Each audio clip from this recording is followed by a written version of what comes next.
yang sangat pesat pada saat ini banyak mengalami kemajuan. Perkembangan tersebut dapat dilihat dengan munculnya suatu barang yang biasa disebut dengan gadget.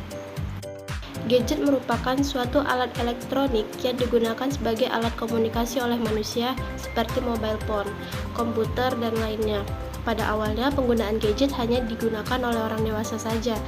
Tapi dengan kemajuan zaman, gadget juga banyak digunakan oleh anak-anak.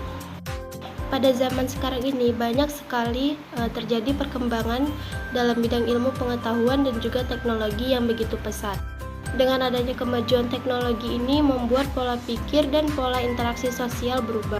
Tujuan dari perkembangan sosial anak yaitu untuk membantu anak berinteraksi dengan orang-orang yang ada di sekitarnya, seperti guru, orang tua, teman sebaya, dan orang-orang yang berada di tempat tinggal lingkungan sekitarnya.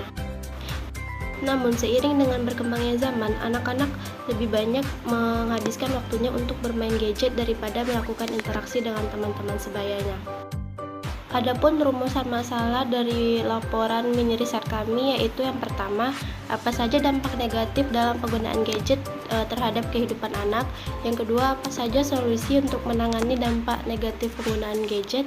Yang ketiga, bagaimana peran orang tua dalam membimbing anak dalam menggunakan gadget.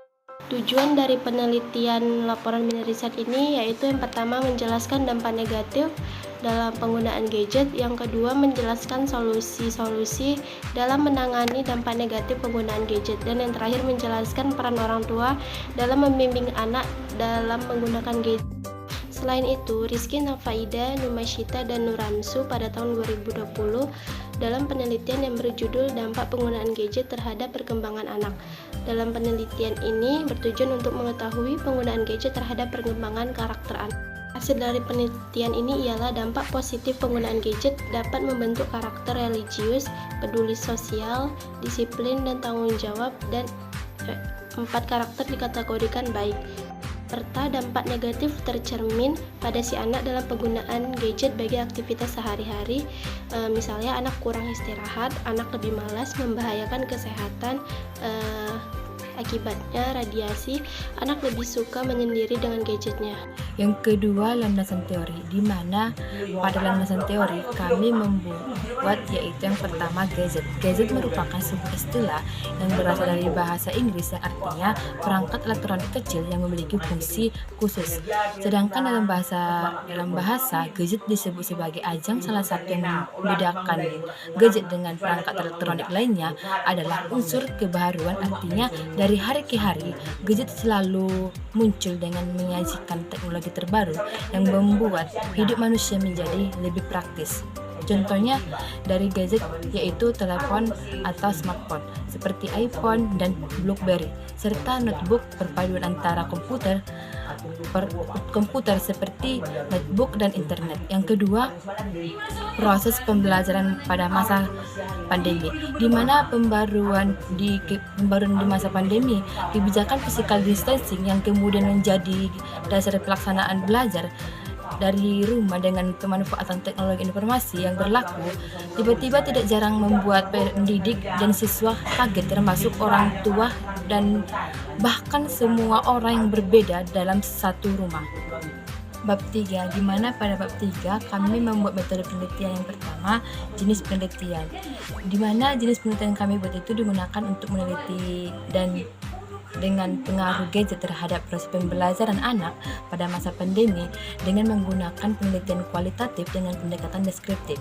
Yang kedua, lokasi penelitian, di mana lokasi penelitian kami buat itu pertama, penelitian ini di kediaman masing-masing penelitian dan narasumber. Mengingat adanya pandemi dan peneliti sedang berada dalam kondisi lokasi yang berbeda-beda, maka kami menggunakan wawancara narasumber turun lapangan dengan menggunakan protokol kesehatan dengan waktu 2 minggu di tempat penelitian masing-masing. Yang ketiga, informan penelitian. Menurut Arikonto 2006 berpendapat bahwa subjek penelitian merupakan subjek yang dituju untuk diteliti oleh peneliti. Maka kami mengambil 3 informan, yaitu yang pertama, Sabria, umur 37 tahun, pekerjaan ibu rumah tangga. tempatnya di Desa Sukarajo. Yang kedua, Nurul Amalia Tambunan, umur 18 tahun, pekerjaan sebagai mahasiswa, tempatnya di Desa Simanosor. Yang ketiga, Patun Solin, umur 14 tahun, pekerjaan pelajar, tempatnya Desa Pakpak Barat. Yang keempat, teknik pengumpulan data, di mana teknik pengumpulan data kami dilakukan dengan observasi, wawancara, dan narasumber. Menurut Sugiono 2013 mengatakan teknik pengumpulan data adalah dalam wawancara mendasarkan diri pada laporan tentang diri sendiri atau self-report atau setidaknya pada pengetahuan dan keyakinan. Yang keempat, teknik analis data, di mana kami dilakukan pada teknik analis data yaitu dengan menemukan informasi dan jawaban dalam penelitian tersebut dengan memilih data yang penting lalu dideskripsikan dalam bentuk penjelasan yang disertai dengan bukti-bukti dokumentasi. Menurut Sugiono 2010, teknik analis data yaitu proses mencari data dengan sistematis. Data diperoleh dari hasil wawancara, catatan lapangan, dan dokumentasi dengan cara mengorganisasikan data dalam kategori dan menjabarkan ke dalam unit-unit dan melakukan sintesis dan menyusun. Di sini saya akan membahas tentang pembahasan hasil mini riset kami, yaitu pada dasarnya gadget banyak memiliki dampak negatif. Penggunaan gadget yang berlebihan dapat berdampak pada kesehatan seorang anak baik secara fisik maupun mental. Nah, selain itu ada dampak-dampak yang lain. Yang pertama, dapat menyebabkan kecanduan gadget. Dilansir dari Analodu Agensi, banyak anak-anak Indonesia yang menderita gangguan mental akibat gangguan gadget. Mereka juga melaporkan banyak kecanduan gadget dialami oleh sekitar 25% dari poli kedokteran anak pada salah satu rumah sakit. Dampak yang selanjutnya yaitu menyebabkan gangguan tidur. Salah satu dampak negatif penggunaan gadget pada anak ialah berkurangnya jam tidur. Penggunaan gadget yang tidak dibatasi oleh orang tua dapat menyebabkan anak begadang dengan alasan mengerjakan tugas sekolah. Dampak selanjutnya yaitu berbahaya bagi otak anak. Gelombang elektromagnetik yang dipancarkan oleh gadget dianggap bisa mengganggu aktivitas serta perkembangan aktivitas otak anak, sehingga berdampak buruk terhadap kemampuan belajarnya dan berpotensi menyebabkan gangguan dalam berperilaku. Dampak selanjutnya, rusaknya indera penglihatan. Pancaran sinar radiasi pada layar gadget terlalu lama dapat membuat saraf mata tegang, sehingga penglihatan menjadi buram atau berbayang. Dampak yang kelima yaitu membuat anak murah merasa kelelahan. Terlalu lama bermain gadget tidak hanya membuat otak seseorang kelelahan, tubuhnya pun akan ikut kelelahan juga, karena berdiam sambil bermain gadget dalam kurun waktu yang lama dianggap mampu menurunkan sirkulasi darah. Selain itu, otot-otot dan persendian juga menjadi tegang sehingga tubuh merasa mudah lelah. Nah, adapun solusi untuk menangani dampak penggunaan gadget yaitu yang pertama, memperbanyak sosialisasi dengan orang-orang terdekat. Itu biasanya seperti traveling atau sekedar kumpul-kumpul bersama teman-teman terdekat.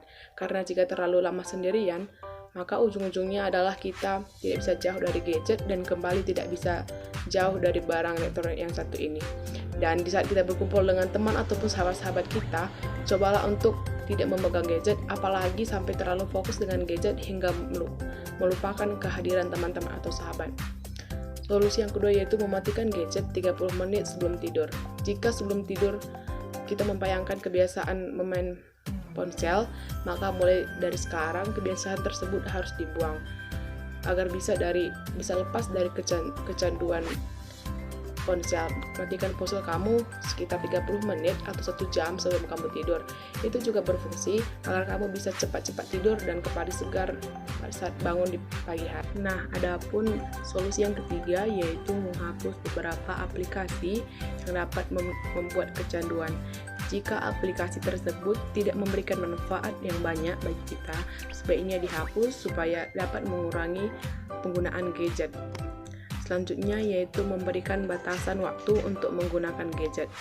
Cobalah untuk memberikan batasan waktu saat kamu sedang memainkan ponsel. Misalnya, kamu tidak boleh menggunakan gadget di saat tertentu, seperti saat berkumpul di ruang keluarga, makan bersama, sedang bekerja, ataupun sedang kencan bersama pasangan. Yang kelima yaitu mengganti gadget dengan membaca buku-buku. Membaca buku pastinya sangat lebih memberikan banyak manfaat daripada hanya sekedar memainkan gadget pada waktu yang kurang pas. Carilah jenis buku yang kamu sukai dan galilah ilmu sebanyak-banyaknya dari buku yang kamu baca. Nah, selain solusi-solusi tersebut, dalam perkembangan anak, orang tua memiliki peran-peran untuk membatasi penggunaan gadget bagi anak. Adapun peran orang tua dalam membimbing anak dalam penggunaan gadget yaitu yang pertama, orang tua harus mengawasi anak dalam menggunakan internet di komputer maupun di handphone agar tidak menyalahgunakan hal-hal negatif dari penggunaan gadget. Yang kedua, orang tua juga harus mengajarkan dan memberikan panutan kepada anak-anak dalam penggunaan gadget, salah satunya dengan tidak memperboleh penggunaan kata sandi atau password untuk mengunci gadget. Yang ketiga, orang tua harus mengecek gadget anak secara berkala untuk mengawasi berkas seperti foto dan video yang disimpan. Yang keempat, orang tua juga harus berperan agar anaknya tidak menulis status di media sosial yang menunjukkan keberadaannya atau mengungkap hal-hal aneh pribadi. Contohnya, ingatkan anak tidak mengirim status hal-hal aneh. Peran orang tua yang kelima yaitu orang tua juga harus mengantisipasi dampak negatif yang diakibatkan dari penggangguan gadget pada anak agar tidak mengganggu kesehatan mental pada anak. Yang keenam, orang tua juga harus mendampingi anak ketika diberi kesempatan untuk memakai gadget. Yang ketujuh, orang tua juga harus berkomunikasi terbuka dengan anak. Yang kedelapan, orang tua berperan sebagai pelindung. Dan yang kesembilan, orang tua menjadi panutan bagi anak.